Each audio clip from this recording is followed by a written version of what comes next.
네, 안녕하세요. 토크 IT 진행자 지식 큐레이터 고우성입니다. 오늘은 전자 쪽 엔지니어들을 위한 시간입니다. 그래서 스위칭 모드 파워 서플라이에 대해서 키사이트의 조웅창이 모셨습니다. 안녕하세요. 안녕하세요. 네, 자 오늘 일단 저도 이제 전기과 나왔습니다. 네. 그러니까 꼭 뭐 방송 연예학과 나온 것 같지만 전기과 나왔는데 저도 이제 파워 서플라이 옛날부터 썼거든요. 네, 그렇죠. 근데 요즘 와서 네. 이렇게 지금 오늘 말씀하실 이렇게 스위치 모드 파워 서플라이가 왜 요즘 이렇게 대두가 되는지 네. 시장 환경도 뭔가 변화가 있으니까 이런 게 나올 거 아닙니까? 네, 그렇죠. 어떻게 시장 환경이 변하고 있다고 보시는 겁니까? 그러니까 요즘에 가장 이제 에코시스템 이런 네. 얘기가 많이 대두가 되고 있잖아요. 네네. 그렇기 때문에 소비 전력이 굉장히 작은 제품들을 고객들이 찾게 되고 모바일 뭐 그렇죠. 기기가 많으니까. 그렇게 제품들의 이제 동작 전압이 작아지면서 네네. 예, 허용 오차가 점점 작아지고 얘를 측정하기가 점점 까다로워지고 있습니다. 아. 예, 그렇기 때문에 그런 것들에 대한 솔루션을 저희가 이번에 제공하고자 네네. 이번 시간을 준비하게 되었습니다. 네, 여기 지금 뒤에 배너에 보는 네. 이제 이 파워 서플라이는 네. 그 키세트 예전부터 있었던 거 아닙니까? 네, 이 제품은 네. 예전부터 나와 있는 저희 인피니 비전 시리즈 네네. 오실로스코프고요. 그 중에서도 이제 6000 시리즈는 작년 여름에 네네. 새로 업그레이드돼서 나온 제품이라고 볼 수 있습니다. 네네네. 네. 그다음에 또 새롭게 출시된 게 또 있나요? 6000 말고? 네, 3000T라고 해서 예전에는 이제 이렇게 작은 핸들드 타입의 제품들이 터치가 지원이 안 됐었거든요. 아, 네. 터치가 되고 기본적으로 이제 추가적인 기능들이 더 들어간 업데이트된 모델이 이제 출시가 되었습니다. 네네네. 자, 그럼 오늘 이제 뭐 오늘 여기 많은 분들이 지금 참석하셨는데요. 네. 특히 오늘 어떤 분들한테 오늘 말씀하실 것이 좀 도움이 된다고 생각하십니까? 그러니까 많은 분들이 이제 파워에 대한 파워 서플라이를 많이 사용을 하실 거고요. 그리고 직접 개발도 하시는 분도 계실 텐데 네. 여러분들이 개발을 하시면서 항상 디버깅이 가장 중요하잖아요. 네, 그래서 그렇죠. 디버깅을 할 때 이제 시간이 굉장히 많이 소모가 되는데 이런 소모되는 시간을 어떻게 하면 좀 줄일 수 있을까에 좀 초점을 맞췄고요. 그래서 네네. 저희의 이 파워 서플라이 옵션을 사용을 하시면 같은 측정이지만 누구나 쉽게 측정을 할 수 있고 측정 시간을 짧게 가져갈 수 있는 장점이 있다고 볼 수 있습니다. 지금 그 파워 서플라이 옵션이라고 하셨잖아요. 네네. 그렇다면 지금 여기에 뭔가 이렇게 어떤 소프트웨어적으로 네. 아니면 하드웨어적으로 뭔가 옵션을 뭔가 다는 거가 있는 겁니까? 네, 맞습니다. 기본적인 오질로스코프에서 제공되는 분석 기능은 아니고요. 네네. 기본적으로 옵션을 올리시게 되면 소프트웨어적으로? 네.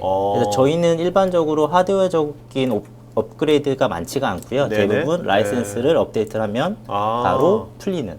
그러면 네. 기존에 그 키사이트 제품을 쓰고 있는 분들이라면 네네. 오늘 네. 방송을 들으면서 네네. 그 옵션을 몰랐는데 그렇죠. 그거를 그러면 요청해가지고 거기다가 다운받아서 설치할 수가 있는 네, 겁니까? 맞습니다. 그래서 저희는 기본적으로 트라이얼 라이센스라고 해서 한번 관심 있으시는 분들은 네. 한 일정 기간 동안 사용도 해보실 수가 있는 거고요. 아, 네네. 사용해보시고 구매할 의사가 있으시면 아. 그때 구매하셔도 됩니다. 참 그렇게 오늘 1시간 정도 여기 네네. 분량을 쏟을 만큼 중요한 옵션인 것 같은데 네. 아주 편리하고 말씀 들어보니까 왜 많은 분들이 아직 그 옵션을 잘 모르고 있는 걸까요? 기존에는 이제 동작 전압이 크고 네. 허용 오차가 컸기 때문에 매뉴얼로 측정을 하더라도 그리고 아. 약간의 오차들이 발생을 하더라도 크게 문제가 되지 않았었습니다. 하지만 이제 아까 앞에서 말씀드렸다시피 이제 네네. 동작 전압이 작아지면서 그리고 신호의 전원의 품질이 점점 중요해지는 시기가 왔기 때문에 네네. 이런 옵션을 쓰시면 네. 허용 오차도 줄일 수도 있고 또 빠르게 측정을 할 수 있는 장점이 있는 거죠. 알겠습니다. 그러니까 자, 그러면 지금부터 한번 그 우리 소프트웨어 옵션에 대해서 우리 잘 모르는 분들이 많은 것 같은데 그 자세하게 오늘 직접 이제 설명을 해주시고요. 네. 네, 이따가 Q&A 시간에 저는 다시 뵙겠습니다. 네. 네, 설명해 주실까요? 네, 지금부터 그러면 이제 시작하도록 하겠습니다. 먼저 이제 이 오늘 발표 드릴 내용이 앞에서 이제 잠깐 다 설명을 드렸는데요. 그 중에서도 가장 중요한 오늘 발표 주제부터 이제 설명을 드리도록 하겠습니다. 오늘 발표 드릴 이제 주요 내용은 이제 보시는 슬라이드에서 우측 상단에 표시되어 있는 이 측정 항목이 이제 메인이 되겠고요. 이 측정 항목에 대해서 이제 저희가 어떻게 하면 쉽고 빠르게 측정할 수 있는지에 대해 초점을 맞춰서 설명을 드릴 겁니다. 그럼 계속해서 오늘 발표할 순서에 대해서 말씀을 드리고 시작을 하도록 하겠습니다. 첫 번째로 말씀을 드릴 것은 이제 파워 서플라이에 대한 오버뷰인데요. 아시다시피 파워 서플라이는 리니어 타입하고 스위칭 모드 두 가지 타입이 있습니다. 그래서 이 각각의 동작 원리와 그리고 기본적인 특징에 대해서 이제 짚고 넘어갈 거고요. 그 다음에 말씀드릴 게 이제 프루브 디스큐라는 건데요. 프루브 디스큐는 뭐냐 하면 파워는 아시겠지만 전압과 전류의 곱으로 구해지는 이제 값입니다. 그렇기 때문에 이 전압 프로브와 전류 프로브에 이 딜레이 타임이 발생을 하게 되면 정확한 측정이 어렵게 됩니다. 따라서 이 딜레이 타임을 없앨 수 있는 이 디스큐라고 하는 스큐 이 옵션에 대해서 동작에 대해서 설명을 해드리도록 하겠습니다. 그리고 이제 다음으로 메인 이제 내용들인데요. 파워 서플라이 측정 항목들에 대해서 자세하게 설명을 드릴 거고요.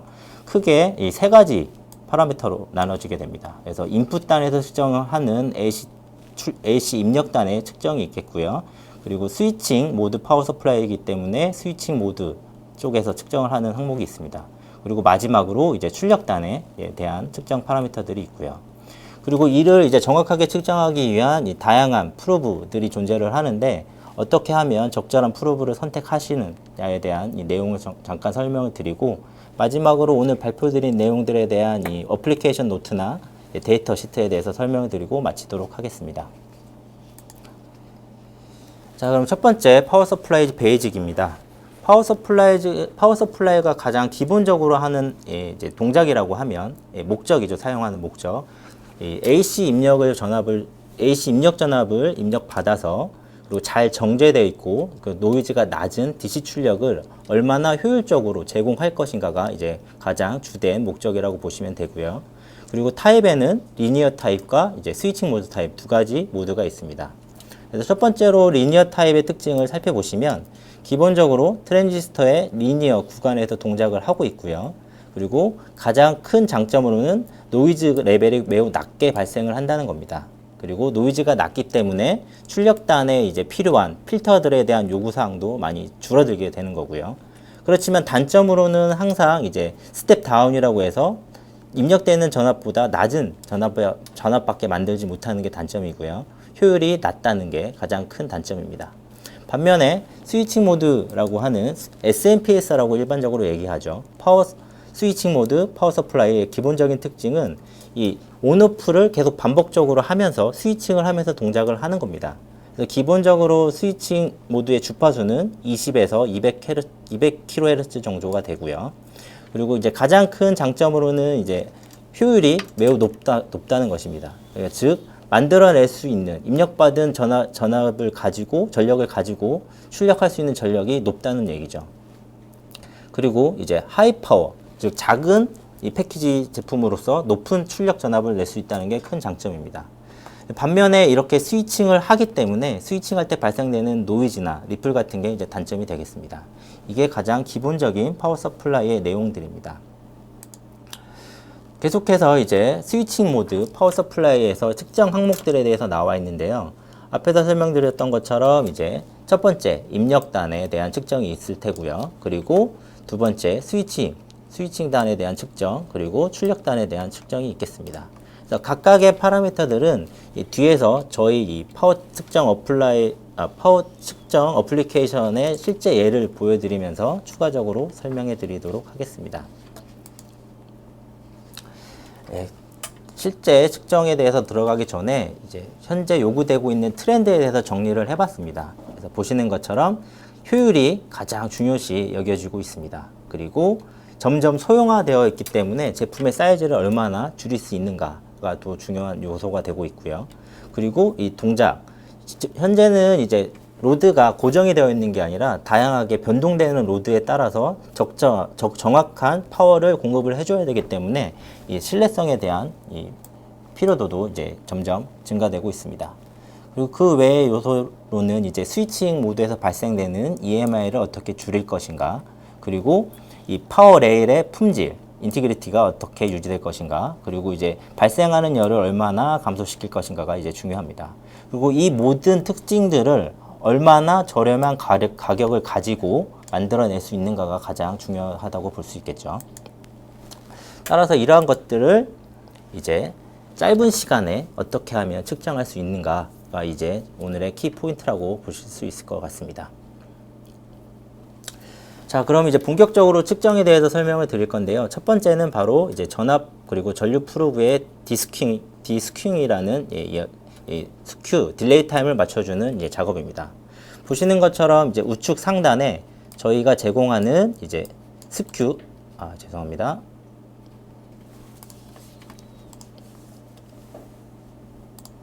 저희가 제공하는 디스큐 픽스처라는 게 있습니다. 이 스큐 픽처를 이용해서 보시는 것처럼 커런트 프로브와 볼테지 프로브에 대한 스큐를 맞출 수가 있습니다.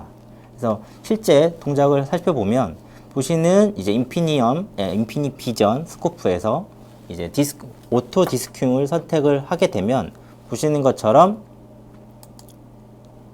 지금 화면이 지금 넘어가 있는데요. 네, 지금 여기서부터 되는 거죠. 보시는 것처럼 실제 전압 프로브와 전류 프로브의 딜레이를 측정을 하게 됩니다. 그래서 이 측정된 값을 이제 채널 스큐에 저장을 시키는 거죠.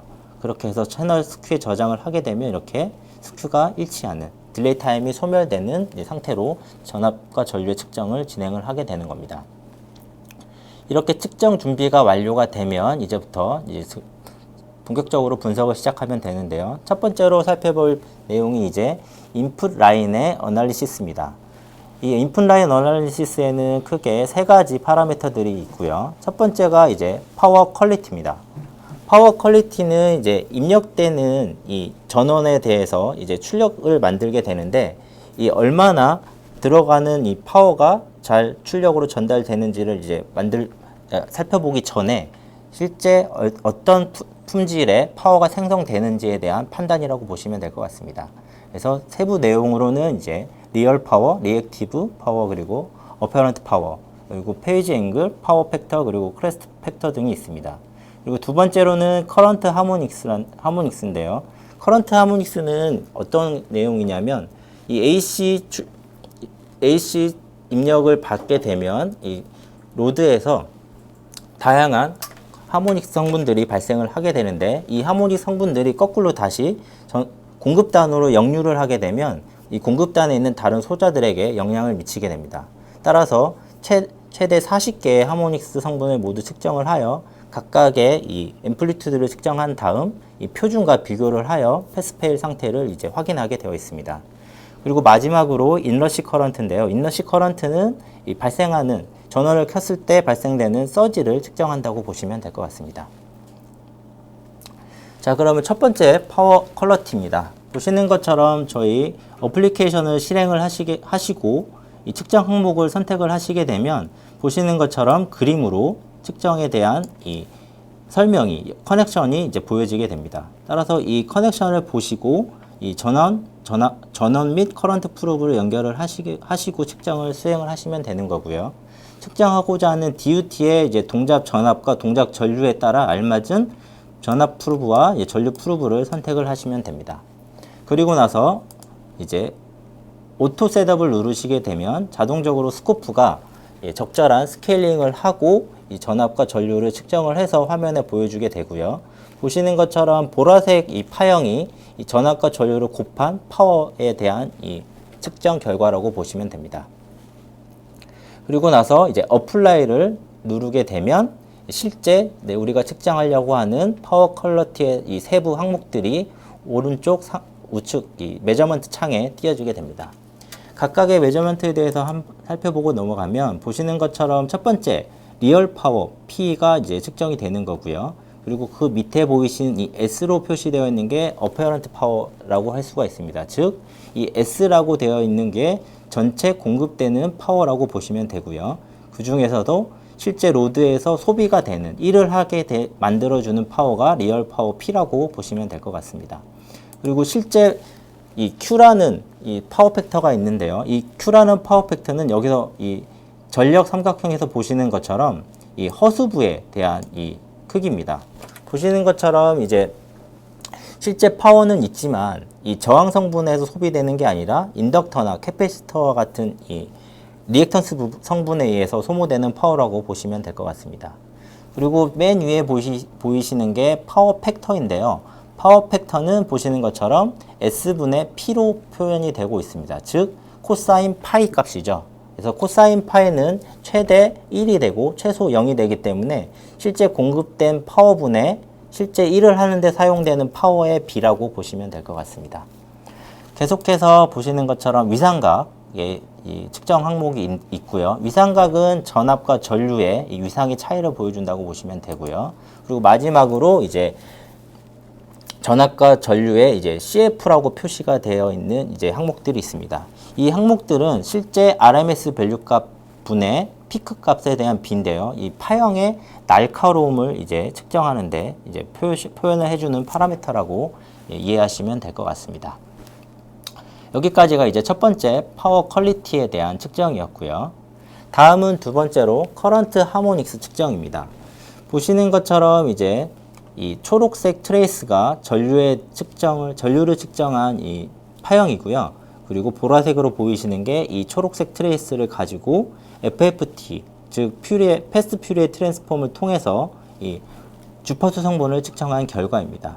그래서 보시는 것처럼 이 주파수 측정 결과에 따라 이 어떤 이 클래스를 만족을 할 것인가에 선택을 해주시게 되는데요. 이 클래스는 이 사전에 이 각각 제품군에 따라서 A부터 D 등급까지 나눠지게 되어 있고, 이 제품들에 대한 발생되는 고주파 성분에 대한 이 디바이스의 데미지를 입지 않을 정도의 이 사전의 호환성 표준이라고 보시면 될 것 같습니다.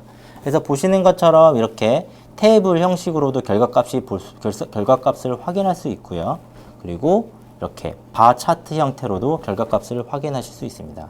그래서 보시는 것처럼 현재 측정된 값의 개인을 보실 수가 있고, 그리고 표준과 비교해서 마진율이 얼마이고, 그리고 상태는 패스인지 페일인지를 알 수 있게 됩니다. 그리고 필요에 따라서 이 결과값을 CSV 파일로 저장을 시키게 되면 나중에 엑셀 파일에서도 확인을 할 수가 있습니다. 계속해서 이제 인풋 라인 어널리시스의 이제 세 번째 마지막 인러시 커런트 측정입니다.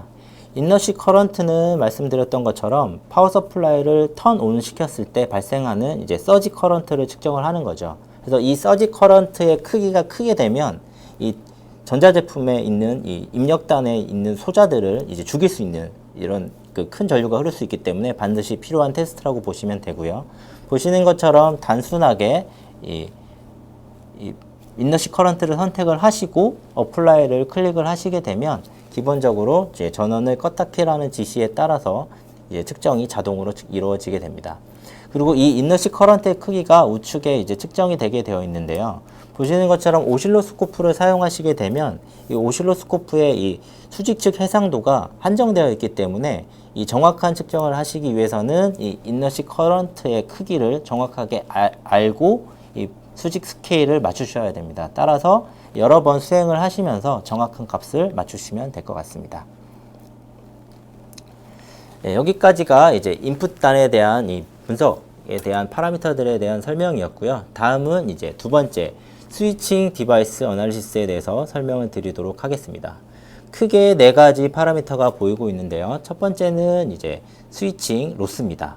그래서 이 스위칭 로스가 이제 가장 중요한 파라미터가 되겠죠. 실제 이 발생하는 이 로스들에 대한 측정이기 때문에. 그리고 두 번째가 RDS 온이라고 해서 실제 스위칭 소자 FET에서 소모되는 이 파워 손실을 측정하는 기준이 되는 저항값이라고 보시면 될 것 같습니다. 그리고 세 번째로는 스루 레이트라고 되어 있는데요. 스루 레이트는 이 전압과 전류의 시간에 따른 변화하는 비율이라고 보시면 될 것 같고요. 마지막으로 이제 모듈레이션은 이 게이트와 소스 단에 걸리는 전압의 시간에 따른 이 트렌드 변화를 볼 수 있다고 보시면 되고요.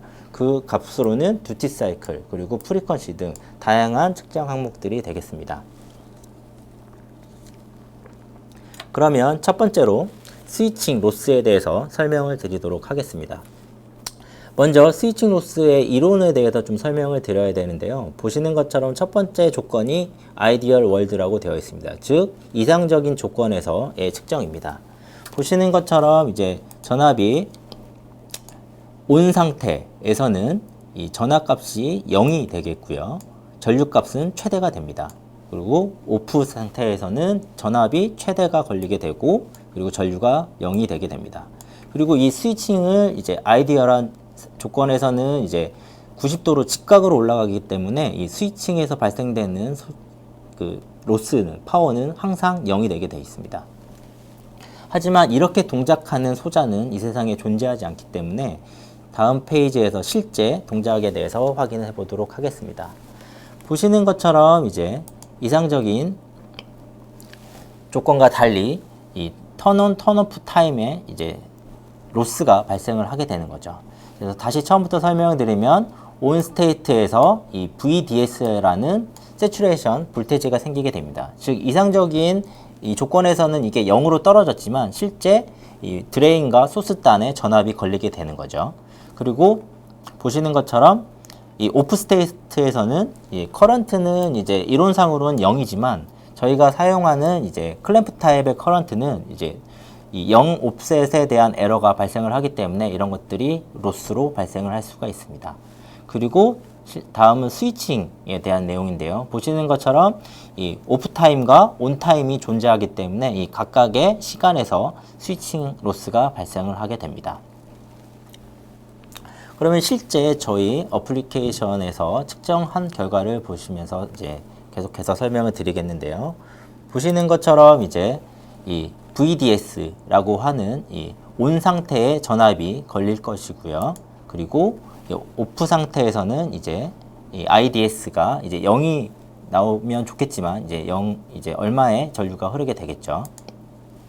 그리고 이제 T 오프라는 이 오프 상태로 떨어지는 때의 이 시간과 그리고 온 상태의 시간에 따른 스위칭 로스가 이렇게 발생을 하게 됩니다.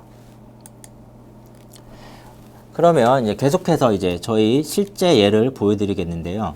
보시는 것처럼 이제 보여지는 커넥션에 따라 전원 전류 프로브를 연결을 하시고 그리고 제일 먼저 수행을 하셔야 되는 게 앞에서 설명드린 디스큐가 되겠습니다. 그래서 디스큐를 완료를 하시게 되면 다음으로 옵셋 캘리브레이션을 수행을 하시게 되는 거고요. 옵셋 캘리브레이션이 완료가 되면 오토 셋업을 누르셔서 자동 측정을 시행하시면 되겠습니다. 그래서 보시는 것처럼 자동으로 측정된 화면이고요. 위에 하얀색 박스로 이제 표시되어 있는 게 이제 줌 모드라고 해서 한 사이클을 줌잉을 한 겁니다. 따라서 이제 측정 결과를 오른쪽에서 확인해 보시면 제일 위에 카운터로 측정이 되어 있는 게 이제 스위칭 주파수가 되겠고요. 그리고 두 번째 나와 있는 파워 로스가 이 줌으로 이제 선택된 구간에 대한 파워 값이 되겠습니다. 그리고 세 번째는 한 사이클에 대한 값이 나와 있는 거고요. 그리고 마지막으로 이 값이 적분을 통해서 실제 에너지 로스가 얼마나 발생했는지가 측정이 되었습니다.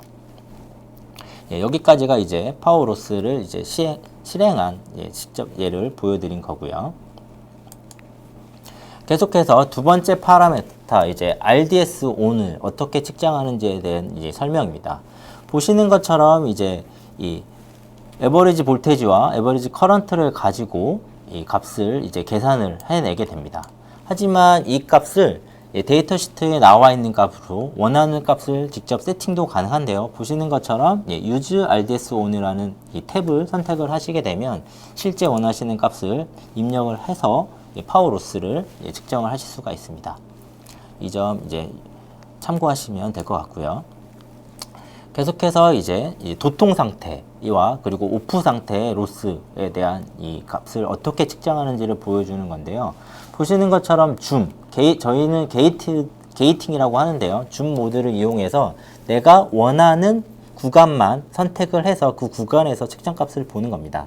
그래서 첫 번째로 보시는 게 이제 컨덕션 페이지 로스라고 되어 있어서 이 FET가 도통 상태, 온 상태일 때 이 값을 로스를 측정한 값이고요. 그 다음 보시는 게 T 오프 페이지 로스라고 해서 이제 오프 스테이트로 넘어갔을 때 이 로스 값이라고 보시면 될 것 같습니다. 지금까지 이제 로스에 대해서 설명을 드리고 있었는데요. 여기서는 이제 오실로스코프가 가지고 있는 이 제한적인 기능에 대해서 좀 짚고 넘어가도록 하겠습니다. 보시는 것처럼 이제 오실로스코프 측정에 가장 큰 에러를 발생시키는 요소가 이제 레졸루션입니다. 그래서 일반적으로 오실로스코프와 이제 프로브의 옵셋 에러라고 얘기를 하는데요. 보시는 것처럼 이 옵셋을 얼마를 주느냐에 따라서 이 발생할 수 있는 오차가 결정되게 됩니다. 그래서 일반적으로는 이 옵셋 포지션 에러가 플러스 마이너스 0.1 디비전으로 되어 있습니다. 따라서 예를 들어서 이 스케일을 40V per 디비전으로 세팅을 하셨다면 발생할 수 있는 에러는 플러스 마이너스 4V가 되는 겁니다. 그래서 이 점을 유의하시면 될 것 같습니다. 따라서 이 전압을 측정을 하실 때는 언제나 풀 스케일에 꽉 차도록 신호를 설정을 해주시는 게 이 에러 값을 작게 가져갈 수 있는 방법이라고 이해하시면 될 것 같습니다. 자, 그러면 이제 지금까지 로스 그리고 RDS 온 값의 측정과 그리고 이제 사용하는 사용자가 직접 RDS 온 값을 이제 설정하는 것에 대해까지 확인을 해봤는데요.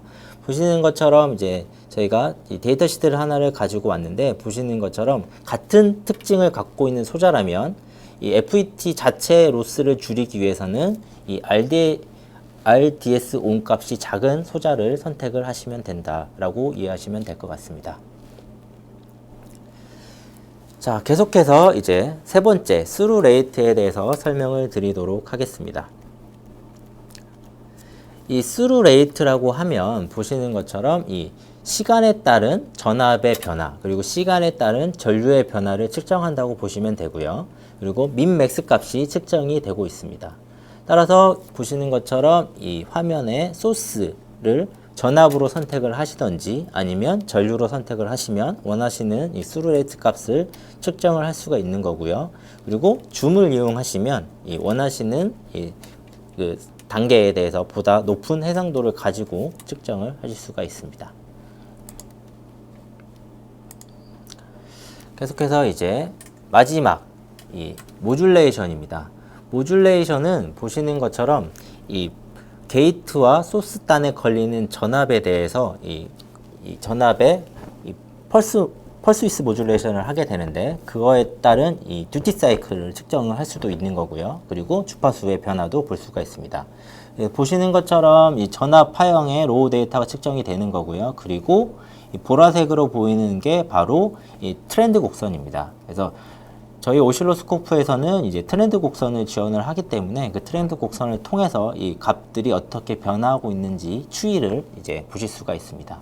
그래서 여기 타입에 보시면 현재 듀티라고 되어 있는데 얘를 이제 프리퀀시로 선택을 하면 주파수에 대한 측정도 가능하시고 그 외에 다양하게 지원되는 측정 값들을 확인하시면 되겠습니다. 네, 이제 마지막 이제 출력에 대한 분석을 하기 전에 이제 파워 서플라이를 이제 디자인하는데 트레이드 오프에 대해서 잠깐 설명을 드리고 넘어가도록 하겠습니다. 보시는 것처럼 두 가지가 내용이 나와 있는데요. 첫 번째가 이 스위칭 프리퀀시를 좀 더 빠르게 했을 때의 경우입니다. 그래서 스위칭 프리퀀시가 빨라지면 빨라질수록 이 인덕티브 디바이스의 사이즈가 작아지고 그리고 작아지기 때문에 부품이 작아지기 때문에 이제 이 덴시티가 더 높아지게 되겠죠. 그리고 이제 코스트도 더 좋아지게 됩니다. 하지만 이 스위칭 주파수가 빨라지면 이 로스가 커지는 큰 단점이 있기 때문에 무조건 계속 증가를 시킬 수도 없는 이 트레이드 오프 관계가 있다고 보시면 되고요.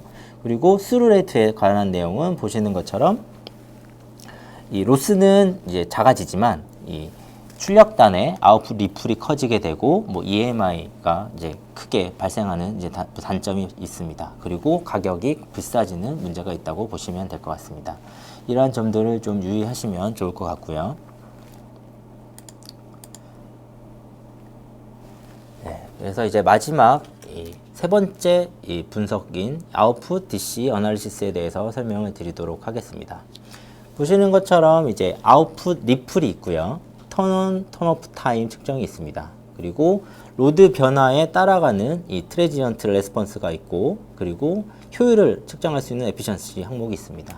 그리고 마지막으로 이제 이 입력단에서 발생되는 노이즈가 얼마나 잘 제거돼서 출력단으로 전달이 안 되는지를 측정할 수 있는 PSR이라는 측정 항목이 있습니다. 각각에 대해서 하나씩 살펴보도록 하겠습니다. 먼저 이제 아웃풋 리플인데요. 보시는 것처럼 아웃풋 리플을 측정을 하실 때에는 이 출력단에 이 전원 프로브를 연결을 하셔서 측정을 하는데 이 다양한 프로브 리미테이션들이 있습니다. 이 이유는 뭐냐면 일반적으로 사용하는 이제 10대 1 패시브 프로브를 사용하게 되면 입력된 신호가 10분의 1로 감소되어 들어오게 되고 오실로스코프에서 다시 10배로 증가를 하게 됩니다. 그렇게 되면 다시 10배로 신호를 키워줄 때 오실로스코프 및 프로브에서 가지고 있는 고유 이 노이즈들이 같이 증폭이 되게 되죠. 그렇기 때문에 프루브를 잘 선택을 하셔야 되는 거고요. 1대1 프루브를 일반적으로 이제 권해드리고 있습니다. 그래서 보시는 것처럼 이제 프루브를 연결을 하시고 오토 셋업을 클릭을 하시게 되면 보시는 것처럼 이제 신호에서 DC 성분을 빼서 이 AC 성분을 가지고 이제 픽투픽 전압과 VRMS 값을 이제 측정을 하게 됩니다. 다음은 이제 프루브 리미테이션에 대해서 좀 더 설명을 드리고 있는데요. 앞에서 설명드렸던 것처럼 10대1 패시브 프루브를 사용하게 되면 스코프의 인풋단의 센시티비티가 10에서 20mV 디비전으로 이제 제한이 된다는 것과 그리고 노이즈 플로우가 10배가 된다는 내용이 있습니다. 그렇기 때문에 1대1 프루브를 사용을 하셔야 되는 거고 일반적으로 1대1 프루브는 밴드위스가 낮기 때문에 이 35MHz의 밴드위스 제한이 걸린다는 단점이 있다는 것을 유의하셔야 됩니다. 그리고 마지막으로 이제 1대1 프루브를 사용하게 되면 DC 옵셋이 옵셋과 포지션 레인지가 부족하기 때문에 일반적으로 이제 DC 블럭 캡을 많이 사용을 하시게 되는데 이 DC 블럭 캡을 사용하시게 되면 DC뿐만 아니라 저주파 성분의 AG 성분도 같이 제거가 되는 문제가 발생한다는 점이 있습니다. 계속해서 일반적으로 사용하는 이 패시브 프루브의 이 문제점에 대해서 설명을 드리겠는데요. 보시는 것처럼 이 그라운드 리드가 가장 큰 문제가 됩니다. 이 그라운드 리드 자체가 기본적으로 L 성분이라고 보시면 되고요. 이 L 성분은 바로 안테나가 됩니다. 따라서 노이즈가 계속해서 유입이 되는 문제가 되겠죠. 따라서 보시는 것처럼 이 그라운드 리드를 가장 짧게 가능하면 짧게 사용을 하셔야 이 파워레일 프루빙을 할 때 정확한 값을 측정을 하실 수가 있습니다. 계속해서 다음 슬라이드는 이 각각의 프로브를 사용했을 때, 즉 10대1 프로브일 때와 1대1 프로브일 때, 그리고 그라운드 리드를 사용했을 때와 스프링 그라운드를 사용했을 때 이 신호에 발생되는 리플의 차이를 보여주고 있습니다. 첫 번째는 이제 10대1 프로브와 그라운드 리드를 사용했을 때고요. 두 번째 그림이 바로 같은 프로브에서 그라운드 리드 대신 스프링 클립을 사용하여 그라운드 기례를 짧게 했을 때입니다. 약 아웃풋 리플이 한 40% 정도 감소한 걸 알 수 있죠. 그리고 다음은 이제 1대1 프로브를 사용했을 때입니다. 이 전 신호에 대한 이제 증폭이 없기 때문에 이 노이즈가 많이 감소했음을 확인할 수 있고요. 그리고 그라운드 리드를 좀 더 짧게 했을 때 더 나은 특성을 보이고 있습니다. 지금까지 설명드린 게 일반적인 패시브 프루브에 대한 설명이었고요. 이번에 설명드릴 내용은 새로 출시된 저희 7020 파워레일 프루브입니다. 앞에서 설명드린 다양한 단점들을 보완하는 제품이라고 보시면 될 것 같고요. 보시는 것처럼 2기가의 높은 밴드위스를 제공하고 있습니다. 그리고 1대1 어테뉴에이션을 가지고 있고요. 그리고 일반적으로 프로브가 제한적인 옵셋을 갖고 있었는데 플러스 마이너스 24V까지 지원되는 넓은 이 옵셋을 가지고 있습니다. 그리고 DC 상태에서 인풋 임피던스가 50K로 크기 때문에 일반적으로 동축 케이블에 비해서 정확한 DC 전압을 측정할 수가 있습니다. 그리고 다이나믹 레인지와 그리고 맥시멈 인풋 파워에 대해서 설명이 되어 있습니다. 그리고 이번 슬라이드는 앞에 보신 이 N7020A 파워레일 프로브로 실제 이 리플 노이즈를 측정한 건데요. 보시는 것처럼 노이즈가 굉장히 작기 때문에 깨끗한 신호를 얻으실 수가 있고 밴드위스가 2기가로 높기 때문에 이 보시는 것처럼 고주파 성분의 노이즈 성분도 모두 포함되어 있는 신호를 잡으실 수가 있습니다. 이 파워레일 프로브에 좀 더 관심이 있으시면 이 아래 보이시는 이 웹캐스트를 활용하시기 바랍니다. 그럼 다시 돌아와서 두 번째 측정인 턴온 턴오프 타임에 대해서 계속 설명을 드리도록 하겠습니다. 이 턴온 타임은 턴온 타임은 보시는 것처럼 이 파워 서플라이를 턴온 시켰을 때 얼마나 빨리 출력 레벨의 90%까지 도달할 수 있는지를 측정을 하는 거고요. 그리고 턴 오프 타임은 반대로 이 파워 서플라이를 껐을 때 얼마나 빨리 이 출력의 10%까지 감소가 이루어지는지를 측정한다고 보시면 됩니다. 그래서 보시는 것처럼 측정을 하시면 되고요. 그리고 다음은 이 리스폰스 어널리시스입니다. 이 트레지언트 리스폰스 어널리시스는 우측 상단에 보이시는 그림처럼 먼저 내가 이 원하는 구역에 이 밴드를 설정을 먼저 하셔야 됩니다. 그래서 스코프에서 이 원하시는 밴드를 설정을 하시게 되면 이 출력 전압과 그리고 허용되는 오버슈트를 가지고 밴드를 설정을 하시게 되면 이 실제로 발생하는 이 출력 전압이 이 밴드를 벗어나는 지점부터 그리고 다시 들어와서 세츄레이션 되는 지점까지를 선택해서 계산하게 되는 이 시간이 되겠습니다.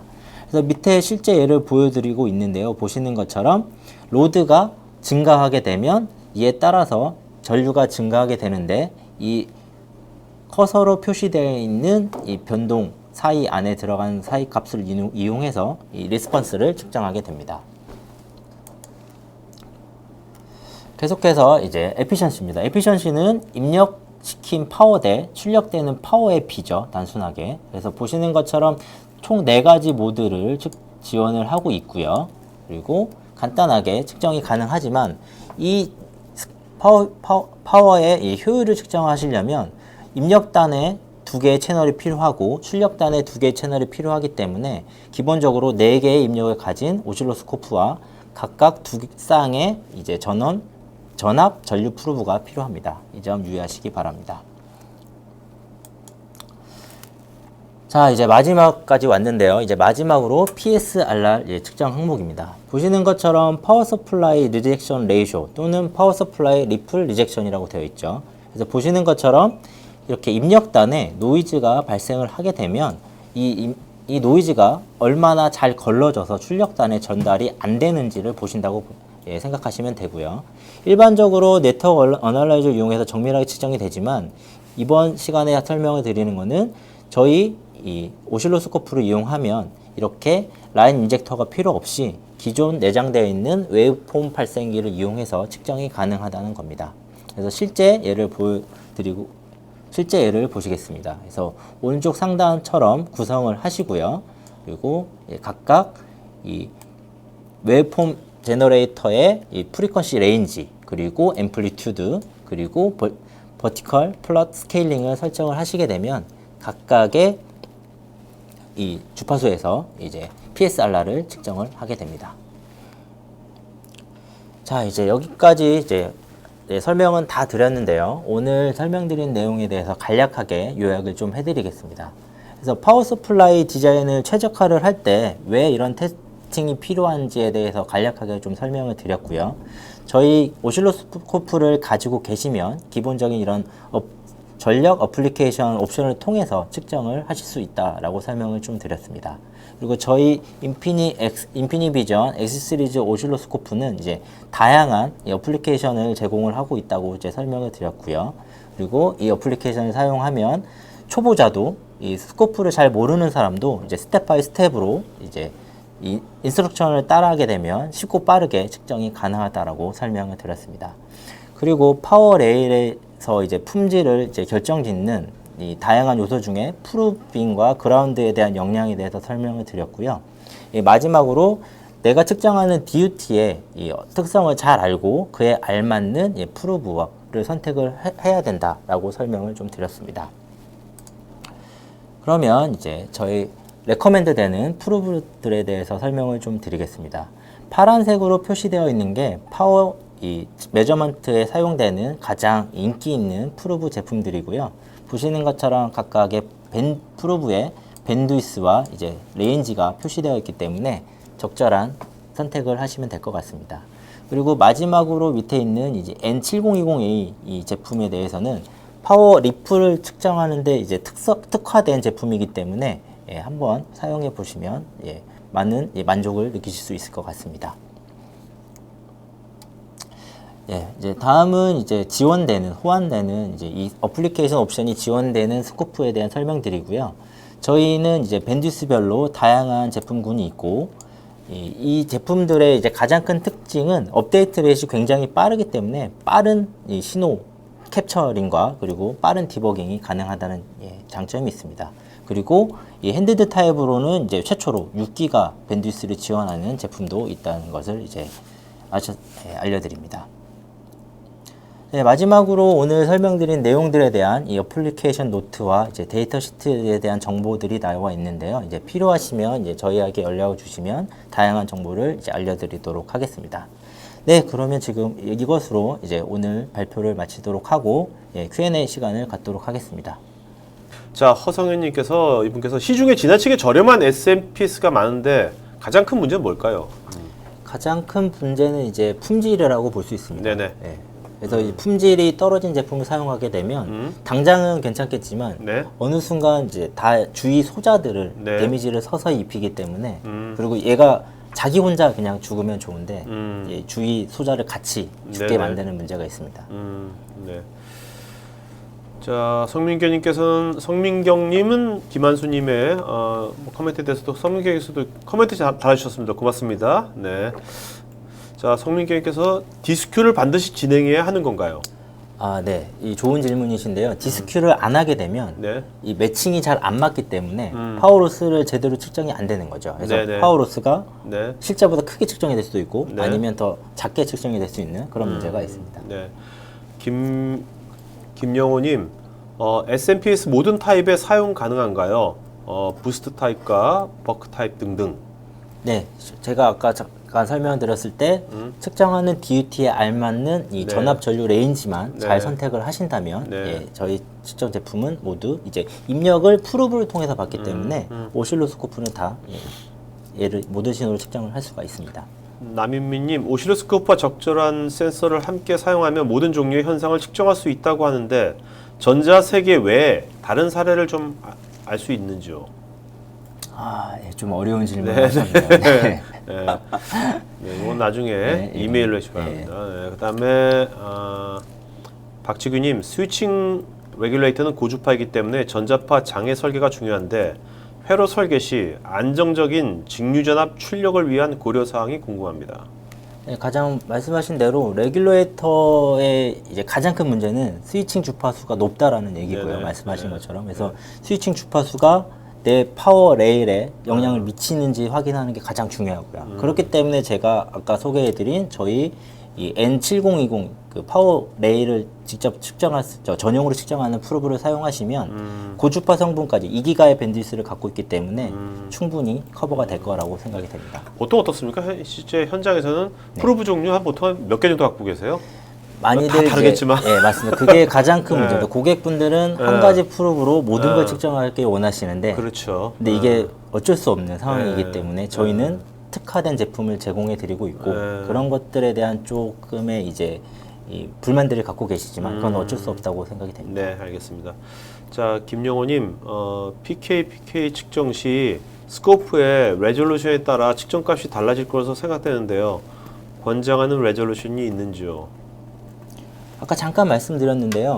볼테지 레졸루션은 일반적으로 스코프는 8비트 레졸루션을 사용을 합니다. 이게 어떤 얘기냐면 전체 풀 스케일을 256개의 비교기로 나눠서 쪼개서 네네. 한 네. 레벨씩 찾아간다는 얘기인데요. 그렇기 때문에 이 풀 레졸루션을 사용을 하시려면 신호를 항상 스코프를 가득 차게 꽉 차게끔 세팅을 하시면 됩니다. 네. 그러면 가장 정확하게 측정이 가능합니다.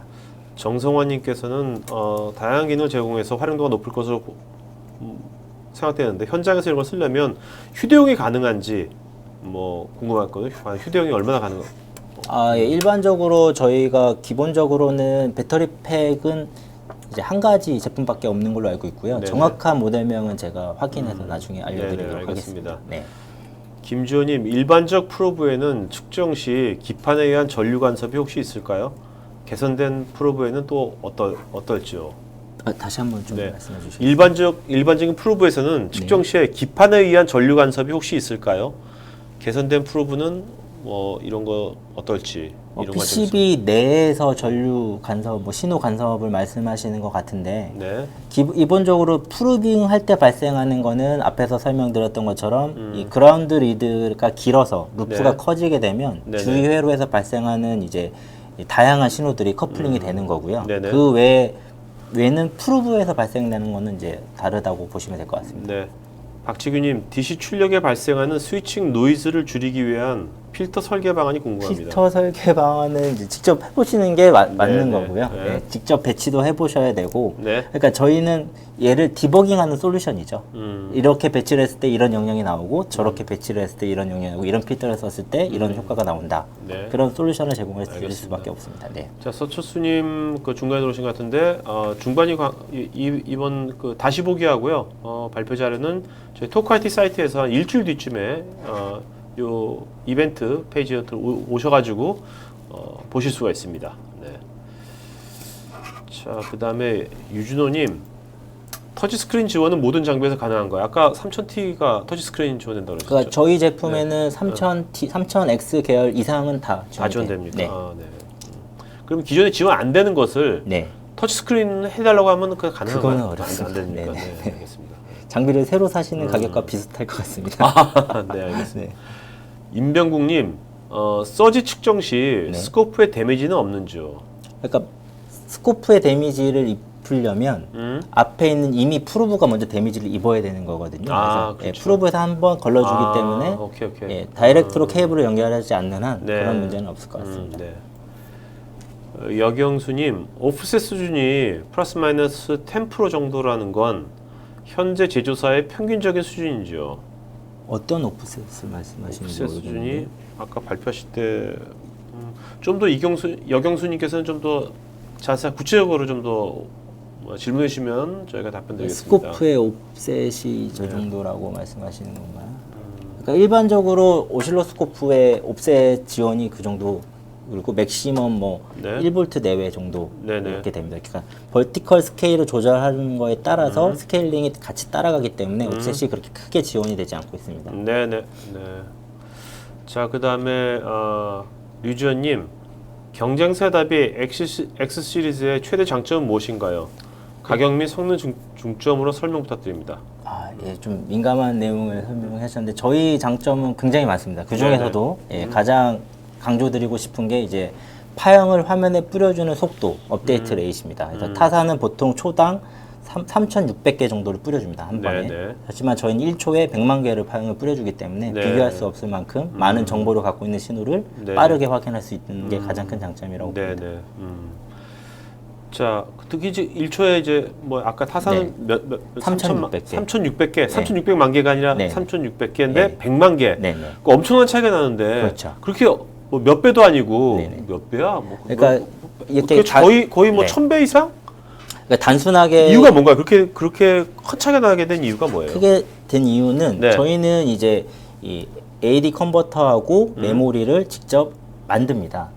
네. 사서 쓰는 게 아니고 네네. 그렇기 때문에 얘가 업데이트 레이트를 빠르게 하기 위한 메가줌 테크놀로지라는 기술을 접목시켜서 최적화가 돼 네, 있구나. 최적화되어 있는 이 칩을 사용을 하는 거고요. 오케이. 그렇기 때문에 빠르게 동작을 하는 거고 저희는 일반 모드에서 그렇게 업데이트 레이트가 빨라서 다른 모드를 키더라도 느려지지가 않는데 네네. 타사는 이제 그런 것들을 이제 제한을 좀 극복하기 위해서 그냥 빠르게 화면만 누적하는 모드가 있어요. 따로. 네네네. 그래서 그렇게 되면 네. 얘는 이제 커서를 이용해서 측정할 수밖에 없습니다. 다른 아, 분석 기능이 안 되는 네네. 거고. 뭐 그런 차이가 있다고 보시면 돼요. 자, 그런 장점이 네. 가장 큰 실제 필드에서 가장 크게 유용한 어떤 그런 뭐 작업 환경은 어떤 게 가장 유용한 그러니까 가장 그런- 큰 거는 어쨌든 오실로스코프를 사용한다는 거는 이상 신호를 발견하기 위함인데 그 이상 신호를 발견할 확률이 굉장히 높은 거죠. 아, 빠른 시간 내내 네네. 이상 신호를 발견할 수 있게 되는 거죠. 네네. 네. 알겠습니다. 자, 김영호님께서 PK 답변 감사드리고요. 샘플링 레이트에 따라 달라질 것도 같은데요. 권장하는 샘플링 레이트가 있는지요? 예, 뭐 권장하는 샘플링 레이트는 기본적으로 측정하고자 하는 신호의 밴드위스를 먼저 알고 계셔야 되고요. 네. 그 밴드위스가 결정이 되면 필요한 스코프 밴드위스가 결정이 됩니다. 보통 네. 3배에서 5배를 권고해 드리고 있고 그 스코프 밴드위스가 결정이 되면 그의 이제 4배 정도의 샘플링 레이트이 필요합니다. 네. 네. 자, 이효환님, 8비트 레졸루션으로는 작은 알디선 수준이나 네. 리프를 측정하기에는 적합하지 않을 것 같은데요. 자료에 잠깐 나온 디바이스와 같은 스위칭 IC 측정에는 적합하지 않은 것 아닌가요? 이 점에 대해서는 좀 이메일로 답변을 네네, 좀 드리도록 알겠습니다. 하겠습니다. 네. 제가 정확하게 잘 안 보여서 좀 네네. 그 다음에 류성민님, 신호 감쇄 및 노이즈 잡음에 대한 트러블 슈팅 및 애로사항은 없는지요? 기본적으로 이제 이 노이즈 레벨에 대한 설명을 드리면서 이제 10대1 어테뉴에이션과 1대1 어테뉴에이션 이런 것들과 네. 그리고 장비 자체가 갖고 있는 노이즈가 작은 장비를 사용해야 된다라고 네. 좀 답변을 드리고 싶네요. 네. 나연민님께서 오실로스코프에 사용하는 일반 프로브의 훅팁, 그라운드 리드 등은 방사성 노이즈 성분 검출로 인해 실제 리플 및 노이즈 성분보다 더 많은 노이즈가 검출될 수 있다고도 하는데요. 이를 방지하기 위한 방법은 없는지요?